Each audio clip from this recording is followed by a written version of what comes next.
할렐루야. 이제 오늘 로마서 12강 하나님의 진노 1입니다. 다음 주가 진노 2. 자, 복음이 뭐냐? 그러면 이제 우리가 술술 얘기해야 돼요. 왜냐면 로마서의 주제가 복음이고 성경의 주제가 복음이거든요. 자, 복음이 뭡니까 물어보면 복음은 하나님에게서 시작되었고 예수 그리스도에 의하여 완성된 구원의 기쁜 소식입니다. 그런데 이 사실을 깨달아 알게 도우신 분이 누구라고요? 성령님이십니다. 여기까지 하면은 A 플러스입니다. 자, 그럼 믿음이 뭐냐? 믿음은 하나님의 호의, 하나님의 사랑, 하나님의 배려를 거절하지 않고 반응하는 것이 믿음입니다. 자, 시작. 하나님의 호의, 하나님의 사랑, 하나님의 배려를 거절하지 않고 반응하는 것이 믿음입니다. 오늘 이 시간도 마찬가지예요. 저는 이 한 편을 준비하기 위해서 오랜 시간을 쏟아서 했는데 이거를 잘 받아주는 게 그게 믿음이에요. 그게 믿음입니다. 자, 그래서 지난 시간에 1장 17절이 결국 로마서의 주제라 그랬지요. 바로 루터를 종교개혁을 일으키게 했던 그 말씀 시작. 복음에는 하나님의 의가 나타나서 믿음으로 믿음에 이르게 하나니 기록된 바 오직 의는 믿음으로 말미암아 살리라 함과 같으니라. 여기서 뭐가 나타나요? 하나님의 의가 나타납니다. 그리고 믿음으로 믿음. From faith to faith. 그래서 이 앞에 믿음하고 뒤에 믿음이 좀 다르다 그랬죠. 지난 시간에 이제 헬라어로 같이 공부했습니다. 그래서 하나님의 의가 복음 속에 나타납니다. 이 일은 오로지 뭐가 있을 때만 가능해요? 믿음이 있을 때만 가능합니다. 그래서 제가 from은 믿음의 출처고 뒤에 to는 믿음의 방향이에요. 그래서 믿음으로 믿음에 이르게 하나니는 사실은 한글 성경으로 번역한 게 우리한테 다 와닿지는 않아요. 그래서 제가 지난 시간에 헬라어로 한번 풀어드렸습니다. 믿음으로 믿음에 이르게 하나니 한마디로 줄이면 뭐예요? 오직 믿음이라는 거예요. 오직 믿음이다. 근데 그 믿음이 뭐다? 그 믿음이 뭐다? 하나님이 세상을 이처럼 사랑하셔서 독생자를 보내주셨는데 그거를 받는 것이 믿음이다. 하나님이 이끌어주시고 자녀 삼아주신 은혜를 깨닫게 되면 어떻게 돼요? 복음이 주는 감격 속에 살아가게 돼 있어요. 그 은혜 그 감격으로 살아가는 게 성도의 삶이에요. 내가 지금 나의 삶이 이 감격으로 설레임으로 기쁨으로 있지 않으면 어딘가는 불이 들어와 있는 거예요. 우리 몸이 아프면 병원 가지요? 마찬가지예요. 그러면 뭐를 해요? 예배를 드리는 거예요. 그러면 예배를 드리고 기도를 하면 하나님이 넌 어디가 지금 아프다 그걸 가르쳐 주시는 거예요. 그럼 그거를 그때 고쳐요. 그러면서 우리가 삶이 성화로 나아가는 것이지요. 자, 그 복음의 핵심이 뭐예요? 하나님의 의가 나타나서 믿음으로 사는 게 복음의 핵심이에요. 자, 그래서 제가 복음이 뭔지 믿음이 뭔지를 제가 복습을 하냐면 이게 너무 중요한 개념이기 때문에 그래요. 로마서는 이론이 아닙니다. 그래서 복음이 뭔지 믿음이 뭔지. 자, 이제 본격적으로 오늘 로마서 12강인데 로마서 1장 18절로 오늘 23절까지가 이제 진노 1, 24절로 32절까지가 진노 2입니다. 그래서 이 18절에서 23절까지의 진노와 24절에서 32절까지의 진노가 좀 달라요. 그래서 오늘 제가 일부러 진노 1이라고 제목을 한번 붙여봤어요. 하나님은 진노하세요. 그런데 우리가 여기서 이제 궁금해야 돼요. 그죠? 1절에서 17절은 도입부 서론입니다. 서론이에요. 그런데 오늘 18절부터 이제 저 끝에 15장 13절까지가 본론이에요. 저 이제 여기 집중해서 보세요. 제가 지금 크게 나눈 겁니다. 1절에서 17절까지가 서론, 그리고 18절에서 저 15장 13절까지가 본론이에요. 그런데 16장 가면 결론이지요. 열매. 제가 그랬죠. 열매? 그게 사람이라고요. 자, 그런데 다시 이 18절에서 8장 39절까지를 그리고 9장 1절에서 11장 36절까지를 12장 1절에서 15장 13절까지 이게 세 달라고 나눈다는 거예요. 본론을. 아셨죠? 자, 그러니까 아까 제가 말씀드린 요거 있지 않습니까? 요 1장 18절에서 15장 13절까지가 본론인데 이 본론을 다시 세 달라고 나누면 1장 18절에서 8장 39절까지. 그래서 로마서는 8장이 굉장히 중요합니다. 이신득의의 필요성 그리고 그 원리와 그로 인한 결과에 대해서 자세하게 써놓은 것이 8장 39절까지예요. 9장 1절에서 11장 36절까지는 하나님의 주권적 구원 섭리를 통해 보여주는 이신득의의 진리를 설명하는 거예요. 그러니까 다 이신득의로 가는 거예요. 그리고 마지막 본론의 세 번째 단락은 12장 1절에서 15장 13절은 의롭게 된 자의 바른 생활에 대한 내용. 그럼 도대체 이제 그러므로 그죠? 그러므로 형제들아 내가 하나님의 모든 자비하시는 너희를 권하노니 너희 몸을 하나님이 기뻐하시는 거룩한 산 제물로 드리라. 이는 너희의 드릴 영적 예배니라. 그 12장이 뭐예요? 바로 이제 삶, 생활이에요. 그죠? 자, 여기까지 됐습니다. 제가 이거를 우리 그래요. 숲을 보기 위해서 나무를 보기 위해서 전체 숲을 한번 보고요. 그러고서 들어가 줘야 돼요. 그래서 여태까지는 지금 그 작업을 한 거예요. 이제 사실은 오늘서부터가 12강서부터가 실질적인 로마서의 출발이라고 보면 됩니다. 자, 그래서 먼저 1장 18절에서부터 8장 39절까지가 이 필요성의 원리와 결과인데 요 밑에 가로 한번 읽어보세요. 죄된 인간이 구원에 이르는 원리와 그 결과에 대한 인간 실존의 문제를 증거하는 게 그래서요 로마서는요 다 중요하지만 여기 이 부분이 너무너무 중요합니다. 여기 본론의 첫 단락이 바로 죄인된 인간이 어떻게 구원에 이르는 수 있겠는가, 그리고 죄의 결과에 대한 인간의 실존 문제를. 그래서 이 로마서는 굉장히 논리적이고 철학적이고 그리고 논문 같은 글이기 때문에 꼼꼼하게 봐야 됩니다. 자, 그래서 이제 그럼 다시 이 부분에서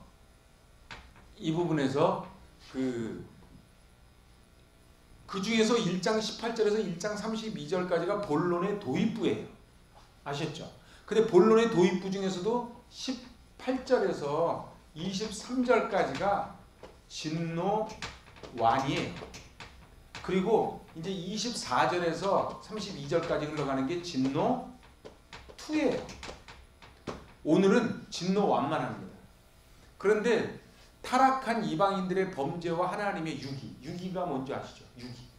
유기. 우리 유기견이라 그러죠. 하나님이 인간을 유기해버린 거야.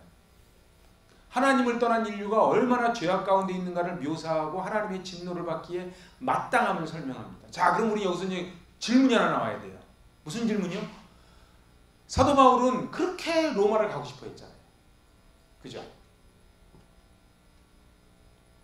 로마를 그렇게 가고 싶어하고 복음 전하기를 원했는데 딱 첫 마디가 1절에서 17절까지는 서론이고 이제 본론을 딱 시작하면서 그래도 뭐 좋은 말부터 좀 시작해야 될 거 아닙니까? 그런데 너희는 하나님의 진노라는 단어가 나오고 그리고 내버려 두사라는 단어가 나오기 시작해요. 24절에. 그러면은 얼마나 로마 사람들이 생각할 때는 생각을 해보세요. 응? 아니 무슨 집회를 아무것도 시작할 때에도 아이스 브레드도 있고 좀 부드럽게 얘기하다가 본론 들어가야 되는데 사도 바울은 바로 하나님의 진노를 얘기하는 거예요. 자, 여기가 중요합니다. 바로 17절과 18절이 대조를 이뤄요. 17절과 18절. 17절은 서론이고 18절은 본론이잖아요. 서론 끝의 말씀 오직 의인은 믿음으로 말미암아 살리라, 그 부분과 이제 18절 본론의 출발이 대조를 이룬다. 이거는 사도 바울의 의도예요. 자,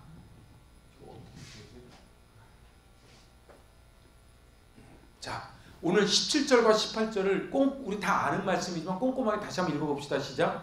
복음에는 하나님의 의가 나타나서 믿음으로 믿음에 이르게 하나니 기록된 바 오직 의인은 믿음으로 말미암아 살리라 함과 같으니라. 아멘. 이게 17절 서론 끝나는 거예요. 자, 이제 본론이에요. 18절을 잘 봐야 돼요. 이 15장 13절까지 가는 이 본론의 첫 구절이에요. 이게. 시작. 하나님의 진노가 불의로 진리를 막는 사람들의 모든 경건하지 않음과 불의에 대하여 하늘로부터 나타나나니. 자, 제가 이제 퀴즈 한번 낼게요. 17절과 18절에 공통으로 나오는 단어가 무슨 단어입니까? 하나님. 하나님은 당연히 나오고 또 하나님 말고 공통으로 나타나는 거. 응?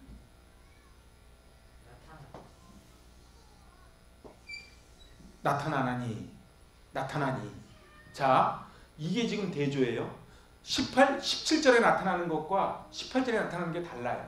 17절에 하나님의 의가 나타나고요. 18절에 하나님의 진노가 나타나요. 그래서 서론까지는 하나님의 의가 나타나는 것이고 본론 출발부터 뭐가 나타나요? 하나님의 진노가 나타나는 거예요. 자, 17절에는 복음 안에는 하나님의 뭐가 나타나요? 의가 나타나요. 전혀 공로 없는 사람에게 입혀주신 하나님의 의예요. 이걸 뭐라 그래요? 하나님의 사랑, 하나님의 은혜라 그래요. 그죠? 우리가 공로가 있지 않잖아. 그런데 하나님의 의가 나타난다는 거예요. 근데 18절에는 뭐가 나타나요? 하나님의 진노가 나타나요. 다르죠?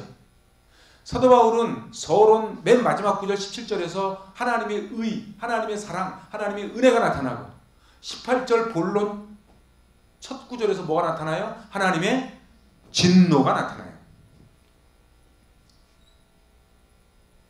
자, 공통으로 쓰인 단어가 뭐예요? 아포칼리프테타이라는 단어가 나타났어요. 이게 뭐냐면요, 수동형이에요. 드러내다의 수동형이에요. 그러니까 나타난 게 아니고 나타내지는 거예요. 응? 제가 이걸 왜 강조하는지 아시겠죠? 잘 보세요. 17절에 보면 믿는 자들에게는 하나님의 의가 나타내지는 거야. 수동형. 응? 그런데 18절에는 불경건하고 불의한 자들에게 하나님의 진노가 나타내지는 거예요. 나타나니는요, 복음은 하나님의 진노의 원인을 정확하게 깨닫는 거예요. 복음의 힘이 뭐예요? 복음은요, 하나님이 왜 화나셨는가를 알게 해주는 게 복음이에요. 애들이요, 잘못했어요. 엄마는 때리는 게 목적이 아니에요. 내가 왜 잘못했는가를 정확히 깨닫게 하는 게 목적이에요. 근데 그걸 깨닫게 하는 게 뭐다? 그게 복음이라는 거예요. 하나님이 지금 화가 나셨어. 진노를 하시는데 이 진노의 원인을 깨달아 알게 하는 게 뭐다? 복음이라는 거예요. 하나님의 진노는, 요거 읽어보세요. 시작. 하나님의 진노는 쌓인다. 여러분들 이렇게 캐리비안 베이라든가 이런 데 가보면요, 이렇게 어린이 놀이 때 뭐가 있냐면 이만한 물통 하나 있죠. 그럼 물이 막 버지다 애들 밑에 서 있으면 물을 다 차면 어떻게 해요? 휙 넘어지면서 물이 확 쏟아지죠. 이게 하나님의 진노라는 거예요. 우리는 얘기하는 거예요. 왜 하나님은 저 불의한 자들을 가만 내비나 두시는가? 왜 하나님이 살아계시다면 저 푸틴이나 히틀러나 이런 인간들을 왜 가만 두시는가? 그런데 쌓인다는 거예요. 시편 7편 11절 읽어보세요. 하나님은 의로우신 재판장이시며 매일 분노하시는 하나님이시로다. 매일은 매 순간이에요. 하나님은 매 순간 분노하세요. 자, 그럼 왜 분노하실까요? 왜 분노하실까요? 하나님은 공의로우시기 때문에 그래요. 우리 아이들이요, 잘못 가면요, 화내요, 안 내요? 화내지요. 왜 화내요? 사랑이니까 화를 내는 거예요. 사랑하지 않으면 화 안 내요. 하나님의 진노가 쌓여가는 시대에 로마서는 하나님의 진노로 시작합니다. 이거 읽어보세요. 시작. 하나님의 진노가 쌓여가는 시대에 로마서는 하나님의 진노로 시작해요. 자, 그러니까 제가 아까 질문을 했어요. 도대체 사도 바울은 본론을 시작하자마자 무슨 단어부터 출발해요? 하나님의 진노. 지금 한국교회의 문제는요, 하나님의 진노 메시지가 없어지는 거예요. 가정의 문제가요, 아이들에게 매를 안 되는 거예요. 교회의 문제가요, 잘못했을 때 잘못했다고 징계하지 않는 거예요. 잘 보세요. 국가와 인류가 저지른 죄악들은 절대로 없어지지 않고 어떻게 된다? 쌓이는 거예요. 그래서 물통에 물이 쭉 쌓이다가, 그죠? 우리 댐에 어떻게 해요? 댐에 물을 꽉 모으죠. 그랬다가 어떻게 해요? 너무 찼으면 수문을 열면은 쏟아지죠. 그렇게 쏟아진다는 거예요. 심판을 막을 수 있는 것은 오직 예수 그리스도예요. 이 심판을 막는 길. 우리는 이 심판을 막을 방법이 없어요. 죄를 안 지을 방법도 없고. 하나님은 계속 쌓아간다니까요. 하나님이 지금도 카운트하고 계시는 거예요. 그래서 누구든지 주의 이름을 부르는 자는 구원을 받으리라. 아멘. 자, 그럼 질문이에요. 같이 읽어보세요. 그토록 가고 싶고 보고 싶은 로마 교회 성도들에게 왜 시작부터 무서운 하나님의 진노로 시작하는가 말이에요. 아니, 우리 아이가 유학을 갔어요. 몇 년 만에 만나요. 너무너무 보고 싶어요. 근데 만나자마자 그냥 이놈의 새끼 그냥 그러면은 아이가 뭐라 그러겠어요? 그래도 뭐 밥이나 좀 먹여놓고 좀 좋은 얘기를 해야지. 근데 하나님 왜 도대체 이렇게 진노부터 시작하는가? 그것은 바로 죄에 임하는 하나님의 진노를 바로 알아야 복음의 진가를 바로 알기 때문에 그래요. 자, 다시 한번 시작. 죄에 임하는 하나님의 진노를 바로 알아야 복음의 진가도 바로 알아요. 여러분들 보세요. 정말 물 한 모금이 귀하려면 목말라 봐야 돼요. 응? 마스크를 제가 요즘 바깥에서 마스크를 벗어도 된다 그러잖아요. 그래서 이제 바깥에 나갈 때 마스크를 벗으니까 너무 좋아요. 옛날에 마스크는 벗고 다닐 땐 잘 몰랐어요. 근데 쓰고 다니다가 밖에 나갈 때 한번 딱 벗으니까 너무 좋더라고. 하나님의 진노를 바로 알아야 복음의 진가를 아는 거예요. 왜 우리가 복음의 왜 기쁜 소식이 아니에요? 너무 우리는 부족함이 없는 거예요. 그래서 복음의 하나님의 진노가 느껴지지 않는 거예요. 그 제목을 지금 32절까지 쫙 써내려가는 겁니다. 인간의 상태가 얼마나 절망적인지를 가르쳐주는 것으로 하나님의 진노를 말하며 로마서는 시작하는 거예요. 도대체 인간이 얼마나 희망이 제로인 상태인지를 좀 설명하는 거예요. 그게 지금 32절까지 쫙 나가는 거예요. 그래서 나중에 25, 26, 28절에 계속 나온 단어가 뭐예요? 내버려 두사. 자, 그러니까 하나님의 진노는요, 쌓이기도 하고 내버려도 두는 거예요. 응? 내버려 두는 거예요. 그러면은 저 사람은요 예수도 안 믿고 남 속이고 못된 짓 하는데 너무 잘 먹고 잘 살아. 그런 게 복이에요? 근데 교회 다니면서도 이런 엉터리 같은 믿음들이 있어요. 응? 엉뚱한 짓거리 밖에 나가서 다 하고서는 우리 남편 복 받았다 그러고 우리 애들 복 받았다. 내가 컨닝을 해가지고서는 학교를 들어갔는데 애가 복 받은 거예요? 남편이 불의한 방법으로 사업이 일어났는데 이게 복 받은 거예요? 그건 복 받은 게 아니에요. 그건 뭐예요? 하나님이 내버려 두시는 거예요. 언제까지? 카운트하고 계시는 거예요. 그래서 하나님 그래서 이게 나중에 결론으로 나와요. 하나님 두려운 줄 알아야 돼요. 근데 지금 우리는 하나님이 말씀을 안 하신다고. 하나님 두려운 줄 몰라요. 하나님의 진노의 원인은 오늘 두 가지로 설명합니다. 불경건, 불의. 여기가 23절까지예요. 요게 지금 18절에서 23절까지예요. 요게 지금 24에서 32절까지예요. 그래서 오늘은 지금 진노완이에요. 진노완이 뭐예요? 불경건이에요. 제가 지금 전체 숲을 보고 이렇게 쭉 들어가는데 다 느낌이 같이 오시죠? 예. 자, 불경건은 뭐예요? 하나님을 향한 종교적 범죄예요. 불의는 뭐예요? 인간 관계에서 온 도덕적 범죄. 근데 엄밀히 따지면 이건 범죄가 아니에요. 그냥 범죄의 결과일 뿐이에요. 그 나중에 24절부터 30절까지 쭉 읽으면 정말 못된 죄악들이 다 나오는데 사실 그건 죄가 아니고 하나님과의 관계가 틀어졌을 때 오는 결과물일 뿐이라는 거예요.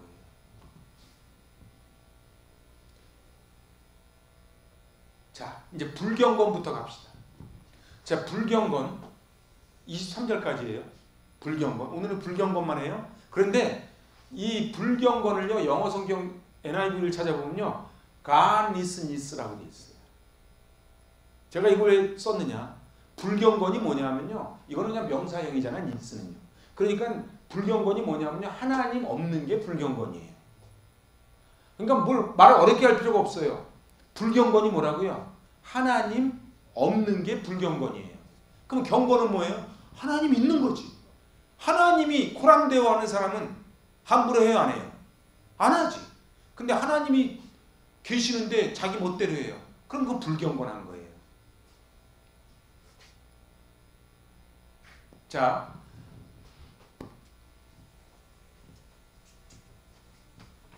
읽어봅시다. 하나님을 인정하지 않는 태도, 하나님을 마음에서 쫓아낸 것, 하나님이 없다, 간니스한 것, 빛이 없으면 어떻게 돼요?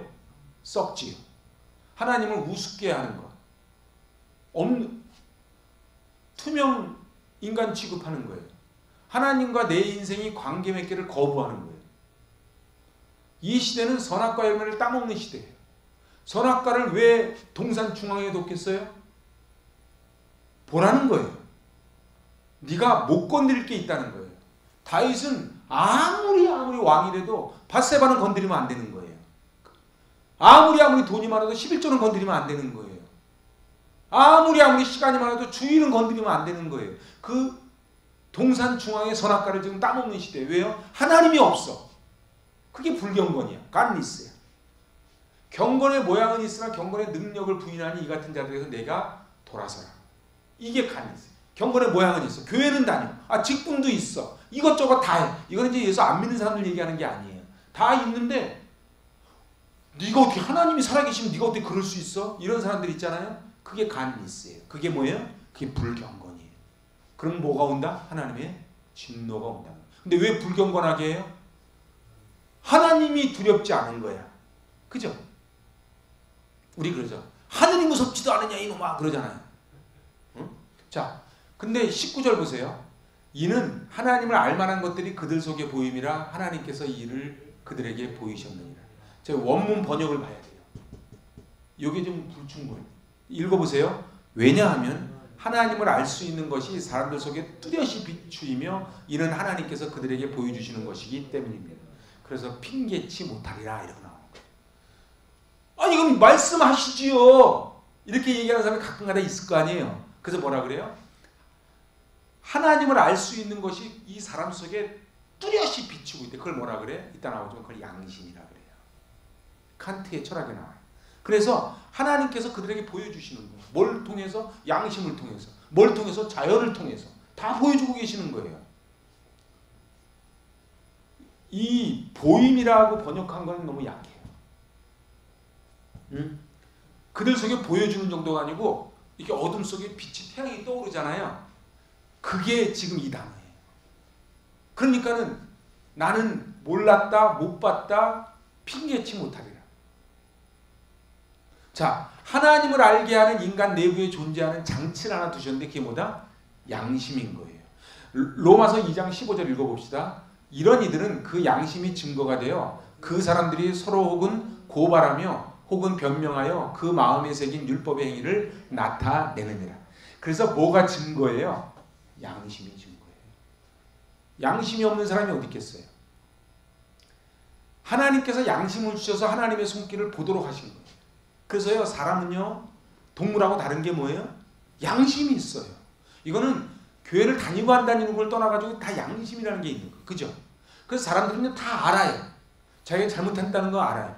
여러분들 밤에 저 술집 가가지고 남의 여자 같이 춤추고 하는 사람들이 모를까요? 저도 알아요. 모른다.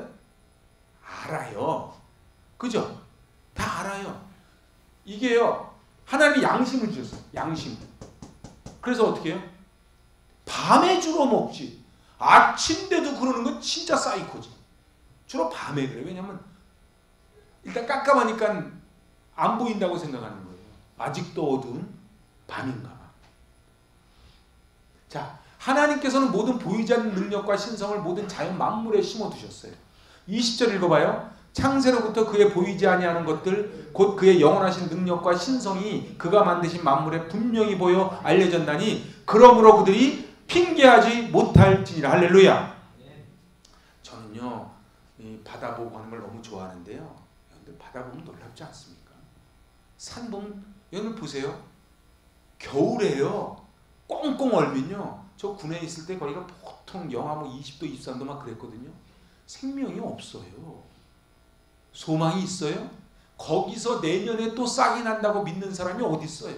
근데 봄이 되면은 뚫고 올라와서 싹이 나잖아요. 그걸 보고 뭐를 보는 거예요? 하나님의 솜씨를 보는 거예요. 여러분들 그래서 창조과학회 같은 데 보면요, 그 확대를 사람이 제일 가공 자료는 그 바늘하고요, 모기 다리하고요, 어느 게 더 미끈할 것 같아요? 모기 다리가 더 미끈해요. 그래서 하나님의 작품은 다 완전체예요. 이거 저 도마뱀들 촥 짚고 올라가잖아요. 이걸 인간들이 아직도 못 찾아내요. 그럼 스파이더맨이 이거 하지만 실제로는 잘 안 되는 거예요. 여러분들 그래서 우리는 능력과 신성이 만물에 분명히 보여 알게 해줬다는 거예요. 자, 양심 있지, 자연 있지, 근데도 네가 하나님을 몰랐어? 핑계치 못하리라. 자, 핑계와 구실은 타락한 인간의 특징적 언어예요. 잘 보세요. 아담은요, 하나님이 누가 먹으라 그랬냐 했을 때 누구 핑계를 대요? 하와 핑계를 대요. 하와는요, 뱀 핑계를 대요. 근데 꼭 뭐라 그래요? 하나님이 만들어주신 하와가 먹으라 했다는 거예요. 요게 아주 인간의 특징이에요. 애들도 가만히 보세요. 얘기했을 때요, 이거 누가 그랬어? 이러지 않아. 근데 어른도 그래. 그죠? 어른도 어떤 문제가 딱 생기면 어떻게 해요? 제가 그랬다 그러지. 아론은요, 이스라엘 백성에게 책임을 전가합니다. 사울도 늘 핑계댑니다. 그 예수님 비유에 나와요. 천국잔치 했을 때 장가 가야 되고 소도 사야 되고. 그래서 하여튼 핑계대고 구실대는 거는 타락한 인간의 특징적 언어예요. 그래서요, 사람들이 핑계대고 구실대고 남 핑계대고 남한테 전가하는 사람은요, 틀림없이 그 마음이 아직도 어두운 밤인 거예요. 그럼 뭐가 온다? 하나님의 진노가 온다는 거예요. 너희는 바리새파 사람의 누룩 곧 위선을 경계해라. 가려놓은 것이라고 해도 벗겨지지 않을 것이 없고 숨겨놓은 것이라고 해도 알려지지 않을 것이 없다. 누가복음 12장에 예수님 하신 말씀이에요. 그러니까 바리새파 사람들이 얼마나 믿음이 좋다 그래요. 그지요? 금식도 하죠. 암송도 하지요. 11조도 하지요. 근데 그들을 외식하는 자. 그래서 나중에 외식하는 자여 화 있을진저. 화 있을진저가 뭐예요? 이 지옥 들어갈 놈아 그 소리거든. 근데 네가 아무리 가려도 벗겨지지 않을 게 없다는 거예요. 이제 표준세번역으로 봤어요. 아무리 너희가 숨겨도 여러분들 빛이 여서 올라오면요, 어둠으로 아무리 덮으려고 해도 덮어져요, 안 덮어져요? 못 덮죠. 아까 그 빛이 비추인다 그랬잖아요. 보임. 그 단어를 쓰는 거예요.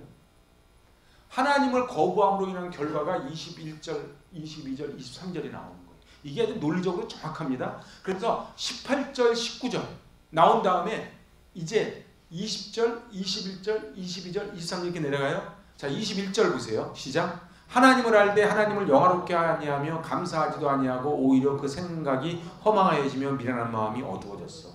이게 어떤 사람들이라고? 간니스. 하나님이 없는 사람들의 이제 현상, 불경공한 사람들을 설명하는 거예요. 23절까지 쭉이요. 감사하지 않고 썩고 부식되고 통제가 안 되고 자기 마음대로 사는 사람들이 간니스, 하나님이 없는 사람들.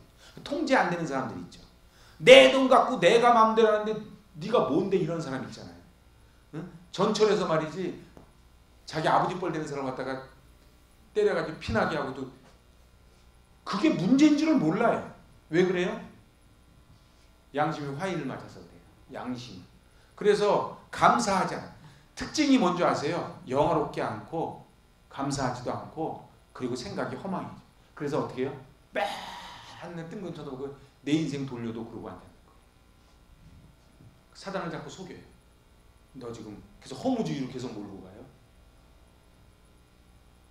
22절이에요. 스스로 지혜 있다나 어리석게 돼요. 어리석은 자는 그의 마음에 이르기를 하나님이 없다 하는도다. 그들은 부패하고 그 행실이 가증하니 선을 행하는 자가 없도다. 시편 14편이에요. 그러니까요, 어리석은 자는 그의 마음에 이르기를 하나님이 없다 하는도다. 이건 무슨 소리냐면 자기도 다 알아요. 있는 줄 알아. 근데 하나님이 없다 그러고 싶은 거야. 어떤 때 그럴 때 있죠. 하나님이 이럴 때 눈 좀 감았으면 좋겠어요. 하나님 잠깐만, 하나님 제가 지금 많이 힘들거든요. 하나님 잠깐 눈 좀 감아주세요. 막 이러고 싶을 때가 있잖아요. 없어요?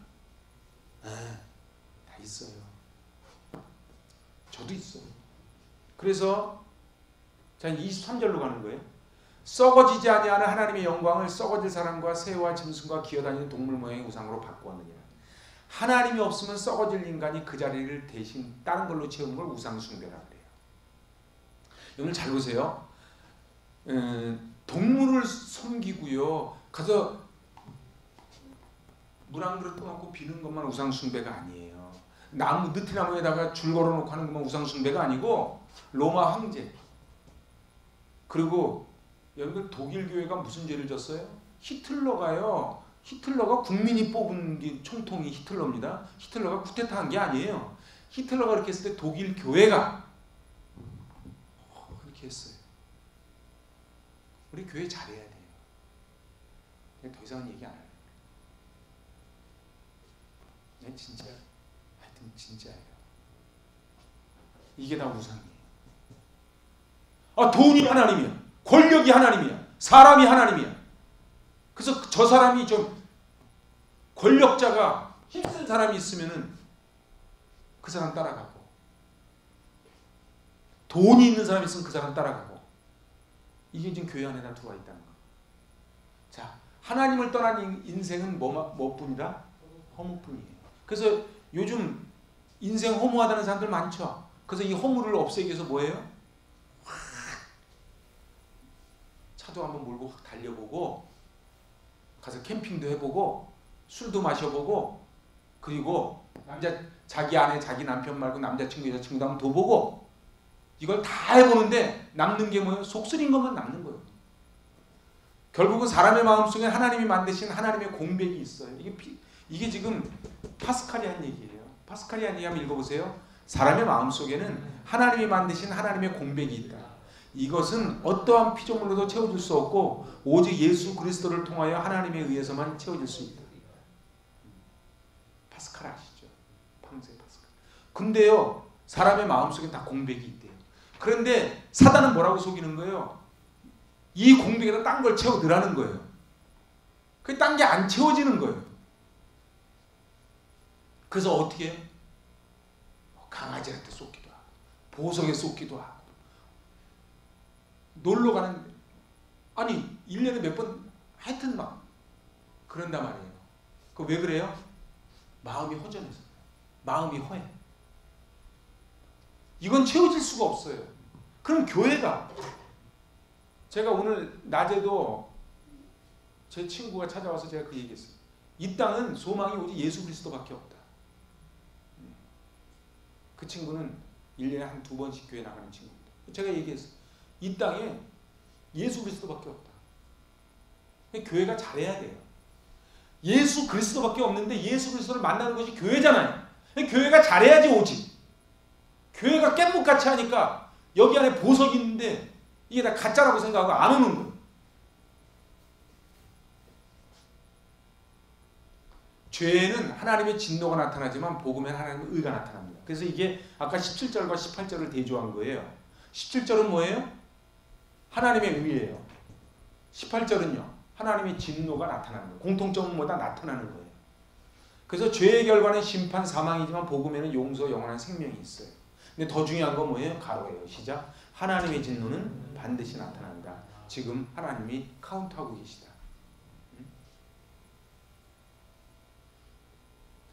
인간 지혜의 뚜렷한 한계를 아는 것이 진정한 지혜예요.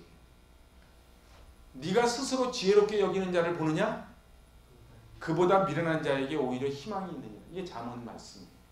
여러분들 보세요. 자기가 스스로 지혜 있다 그래. 자기가 잘난 줄 아는 사람이 제일 무식한 사람이에요. 응? 그래서 교만한 패망의 선봉이에요. 자기가 잘난 거야. 이 지구가 다 자기 중심으로 돌아가. 그건 정말 미련한 거예요. 그래서 옛날에 천동설 있고 지동설 있고 할 때 막 그랬잖아요.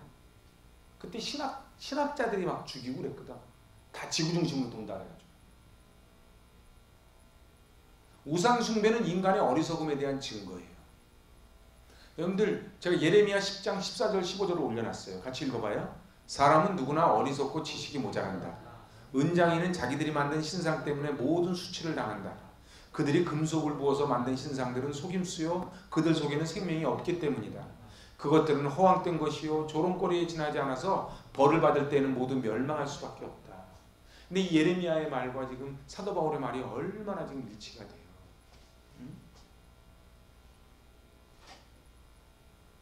자, 그런데 하나님이 준비하신 해법이 있어요. 하나님은요, 여러분들 유괴범하고 자기 부모님하고 무슨 차이가 있어요? 유괴범은요, 맛있는 거 막 사줘요. 목적이 뭐예요? 데리고 가는 거예요. 어느 때는 엄마는요, 그 먹고 싶은 초콜릿도 안 사줘요. 왜요? 사랑하니까. 하나님은요, 무조건 야단만 치시지 않아요. 반드시 해법을 주시는데 그 첫 번째가 뭐냐면 성경 말씀이에요. 교훈과 책망과 바르게 한과 의로 교육하는 거예요. 관절과 옷을 찔러 쪼개는 말씀을 주셨단 말이에요. 그러니까 성경 말씀을 봐야 되는 거예요. 그리고 보는 것도 중요하지만 그것이 레마의 말씀이 돼서 내 삶으로 들어와야 바로 하나님의 진노를 피할 수가 있는 거예요. 두 번째는 뭐예요? 선지자 주의종의 메시지. 제가 지난번 설교 시간에 한번 얘기했어요. 다윗이요 밧세바를 범하고도요 죄의식을 못 느꼈어요. 그런데 밑에 있는 부하들 감히 왕한테 얘기도 못하는 거예요. 나단 선지자가 바로 너다 그랬을 때에 다윗이 무릎 꿇고 지은 게 시편 52편. 정한 마음을 창조하시고 정직한 힘을 새롭게 성령이여 떠나지 말아달라. 응? 그 고백이 어떻게 나왔어요? 나단 선지자. 그럼 나단 선지자도 대단하지만 다윗도 대단한 거예요. 말씀이 선포될 때요 그 말씀을요 아멘으로 받는 거예요. 지금 이 시대에 여러분에게 나단이 있냐 말이에요. 나에게 나단이 있는가? 나에게 나단이 없는 사람은 불행한 사람이에요. 근데 너무 안타까운 게 한국 교회예요. 나단 선지자가 사라져가요. 정말이에요. 여러분들 CBS랑 쭉 한번 돌려서 보세요. 당신은 너무 대단하시다 그러고 복 받을 거라 그러고 형통이라 그러지 그렇게 하다가는 진노 가운데 멸망합니다라는 소리를 요새 듣기가 힘들다 이 말이에요. 근데 그거는 좋은 게 아니에요. 들으려 하지 않고 말하려 하지 않아요. 그래서 하나님 말씀 앞에 엎드려야 돼요. 다시 한번 읽어봅시다. 하나님 말씀 앞에 엎드려야 합니다. 여러분들 들으려 하지 않고 어느 게 먼저인지 닭이 먼저인지 계란이 먼저인지 모르는데 들으려 하지 않고 말하려 하지 않아요. 말하지 않으니까 못 듣는 건지 안 들으니까 말하지 않는 건지 모르겠어. 큰일 났어 한국교회. 말씀을 다 자기가 골라 들어. 아우 본문 제목만 들으면 딱 알아.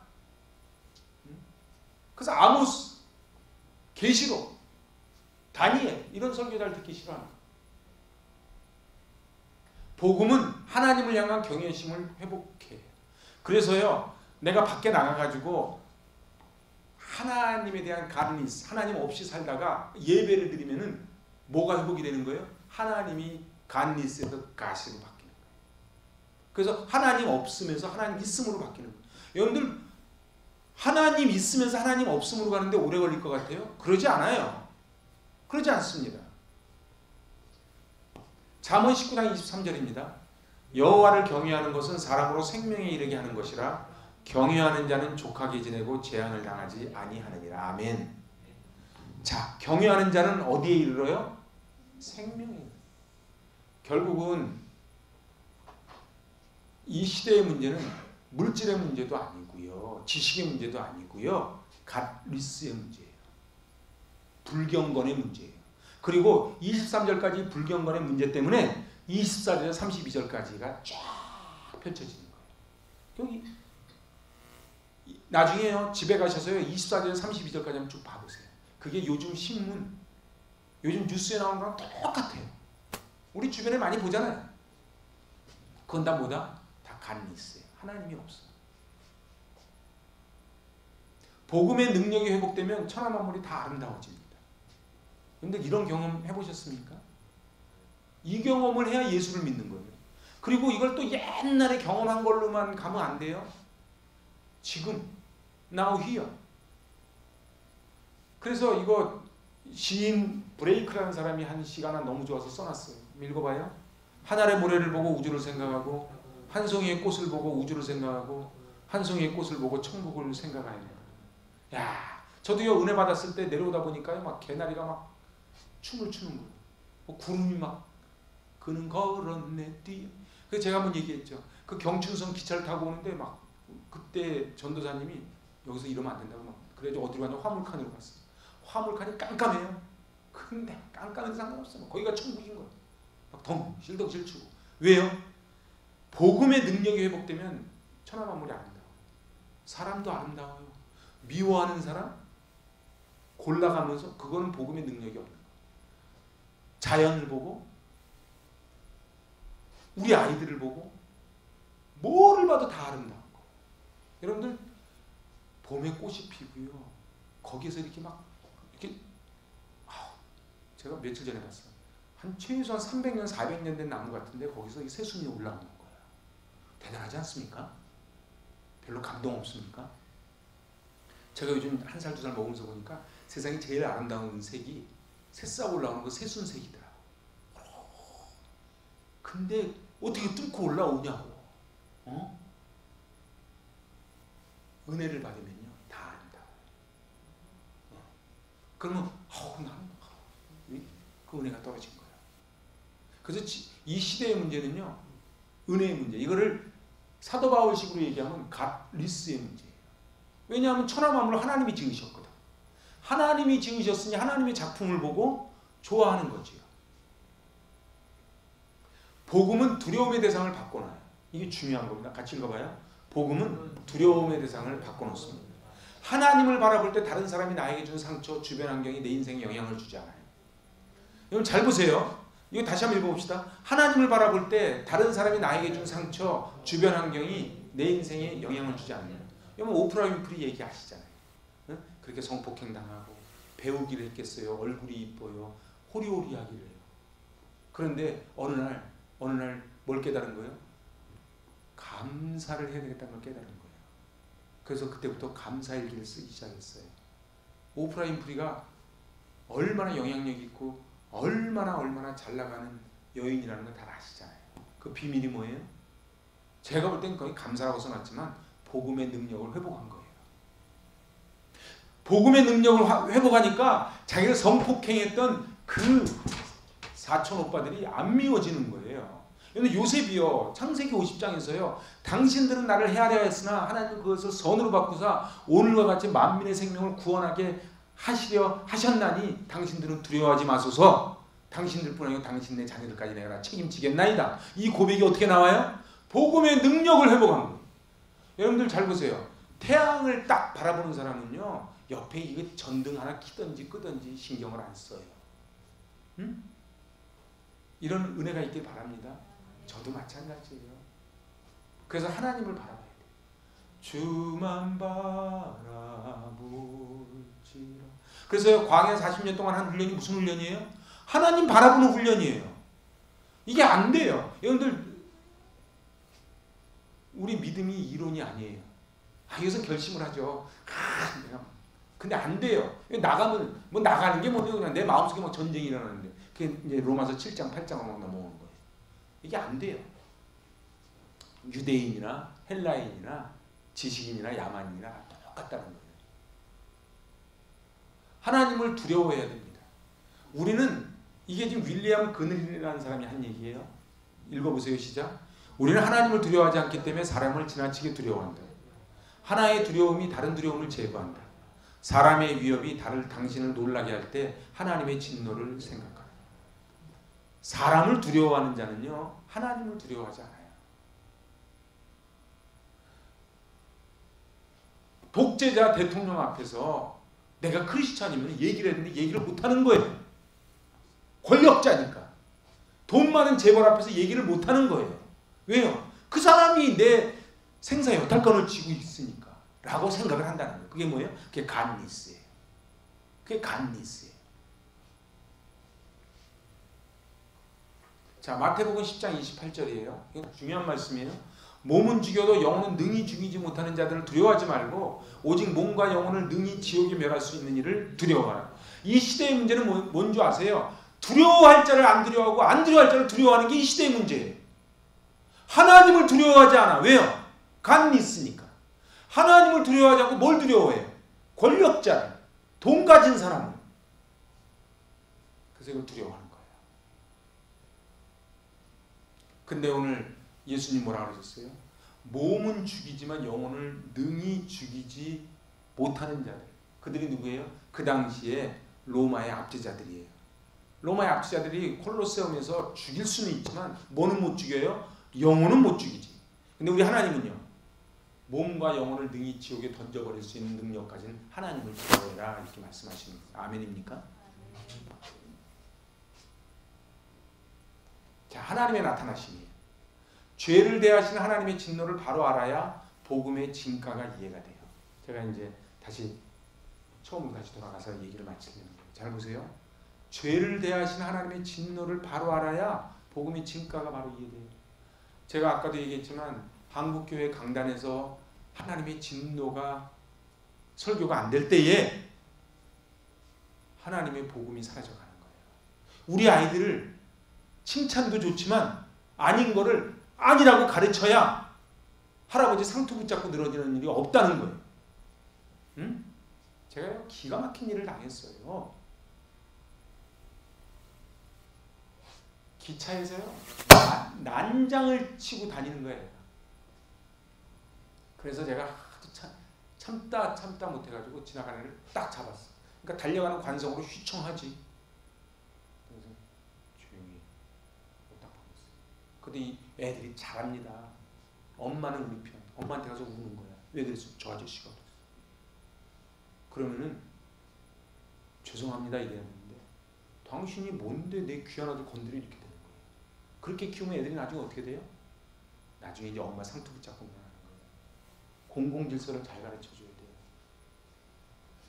자, 인간의 상태가 얼마나 절망적인지를 가르쳐주는 것으로 본론이 시작이 됩니다. 자, 그러니까 제가 아까 서두에 그런 질문을 한 거예요. 도대체 사도 바울은 왜 본론을 시작하자마자 하나님의 진노 이야기를 하냔 말이에요. 거꾸로 이야기하면요, 이 시대에 하나님의 진노 이야기를 안 하기 때문에 인생들이 저렇게 갓길로 가는 거예요. 자기가 교회에서 하는 행동들, 가정에서 하는 행동들, 그리고 사회에 나가서 하는 행동들이 왜 사장님들이 갑질해요? 지가 왕이야. 난 지금 감옥 가 있는 그 친구 이름도 모르겠어요. 막 세워놓고 막 화살도 쏘고 막 그랬던 친구 있죠. 응? 뭐라고? 변호사를 뭐 얼마짜리 변호사를 썼다고. 그 사람들은 돈이 하나님이에요. 거짓말을 해도요, 무검 유죄, 유검 무죄가 되는 거예요. 똑같은 거였는데 빽 있는 변호사 쓰고 검사 쓰면 어떻게 돼? 무죄가 나오는 거예요. 그래서 바로 써야 돼요. 그들은요, 난 창피해 죽겠어요. 명색이 안수집사인데 청문회 나와가지고 거짓말하고 어디 가서 안수집사 소리 하지 말지. 선거 때는 또 교회 다니면서 나 안수집사라고 찍어달라. 제가 화내면 안 되는데 진짜. 자 보세요. 나에게 들려지는 말씀이 있는가? 나에게 나단 선지자 같은, 나단 선지자가 얼마나 대단해요. 다윗은요 생사 여탈권을 쥐고 있어요. 근데 다윗한테 가서 그러잖아요. 그 양 얘기하면서, 그러니까 양사오소 얘기하니까 내가 다스린 나라에 그런 불안당이 있단 말이야. 누구야? 그게 너야. 다윗이 그때야 자기 죄를 깨닫기 시작하는 거야. 나는 과연 하나님을 두려워하는가? 나는 사람을 두려워하는가? 하나님을 두려워하는가? 저도 마찬가지예요. 여러분들, 그래서 이게 굉장히 어려운 얘기예요. 하나님의 공의, 하나님의 사랑. 근데 놀라운 게 하나님께서 가르쳐 주시는 게 있어요. 성령께서 가르쳐 주세요. 그게 해답이 뭐예요? 예수 그리스도예요. 데살로니가전서 1장 10절입니다. 시작. 또 죽은 자들 가운데서 다시 살리신 그의 아들이 하늘로부터 강림하실 것을 너희가 어떻게 기다리는지를 말하니 이는 장래에 노하시면서 우리를 건지시는 예수시니라. 아멘. 노하시면서 건져주시는 게 하나님의 진노예요. 그래서 아까 제가 그랬죠. 하나님의 진노를 거둘 거는 유일한 분이 예수 그리스도예요. 예수 이외에는 없어요. 그래서 예수 생명이에요. 예수 생명이에요. 한국 교회의 문제는요, 예수 생명이 사라져가고 그 예수 생명 자리에 딴 게 들어가는 거예요. 제가 기도하는 거는 이 로마서를 준비하면서 정말 참 믿음, 참 복음. 그래서 저는 기대가 되는 게 아니라 두려운 거예요. 이제 본론 처음 들어갔는데 막 불경건이나 다음 주는 기대하시라 불의예요. 24에 32절 불의. 불의가 뭐라고요? 간리스의 결과물이 불의예요. 오늘 이 로마서는 그래서 들려져야 됩니다. 로마서는 선포되어져야만 합니다. 제가 꼭 부탁할게요. 이 로마서는 꼭 3번은 들으셔야 돼요. 이거 한 번 듣고 안다고요? 그러지 않아요. 그리고요, 이걸 제가 이렇게 PPT를 다 자료를 이렇게 PDF 파일 다 올려드리면은 그걸 들으면서 한 페이지 한 페이지 넘기면서 여러분들 제가 나름대로 일부러 친절하게 하는 거예요. 그런데 이거를 그냥 이러지 마시고 저기서 영어 공부하는데 영어 선생님이 그러더라고요. 절대 듣고 이러면 절대 영어 안 된대. 따라하래. 따라하래. 여러분들 말씀도 마찬가지 아니겠어요? 그래서 오늘 이 말씀을 붙잡고 하나님의 진노, 하나님의 복음, 나타나시는 하나님, 하나님의 의가 나타나야지 하나님의 진노가 나타나서야 되겠습니까? 저희 교회가, 그리고 저희가 하나님은 다른 데 관심 있지 않아요. 쭉정이에 관심 있지 않아요. 알곡에 관심 있어요.